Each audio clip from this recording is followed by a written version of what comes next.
سوال یہ ہے کہ بچے کے ولادت کے وقت اذان کون سے کان میں دینی چاہیے، دائیں میں، اور تکبیر جو ہے کون سے کان میں دینی چاہیے، بائیں میں یا دائیں میں؟ اس کے بارے میں کوئی طریقہ کار بتا دیں۔ بچے کی پیدائش پر حضور اب اذان دینی ہے تو کس کان میں اذان ہے، کس میں تکبیر ہے، اس کیا میں ہے؟ یہ ہے کہ سیدھا جو کان ہے، جی جی عام طور پہ جب گود میں لے رہے ہوتے ہیں نا، جی جی تو وہ بچے کا سرہانہ ادھر کر کے اب وہ پریشان ہو جاتے ہیں کہ اذان کیسے دوں۔ صحیح۔ جب بچے کا سر آپ کے ادھر ہوگا سیدھے ہاتھ میں، ہوں، تو بچے کا کان الٹا آپ کے قریب ہوگا، صحیح اور سیدھا کان اس کا اس طرف ہو جائے گا۔ صحیح تو جب کبھی بچے کے کان میں اذان دینی ہو تو سیدھے کان میں اذان، ایک دفعہ اذان ایک دفعہ اقامت، اس سے بھی سنت ادا ہو جائے گی۔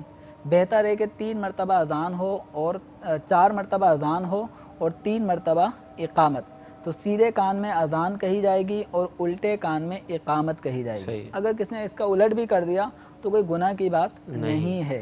دوبارہ اذان دینا یہ بھی کچھ ضروری کتابوں میں ہم نے ایسی کوئی صراحت نہیں پڑھی، صحیح۔ لیکن ادب اور مستحب طریقہ یہی ہے کہ سیدھے کان میں اذان کہی جائے گی اور الٹے کان میں اقامت، اور بہتر طریقہ یہ ہے کہ 4 مرتبہ اذان کہی جائے اور 3 مرتبہ اقامت، ایک ایک دفعہ اذان اقامت بھی کافی ہے۔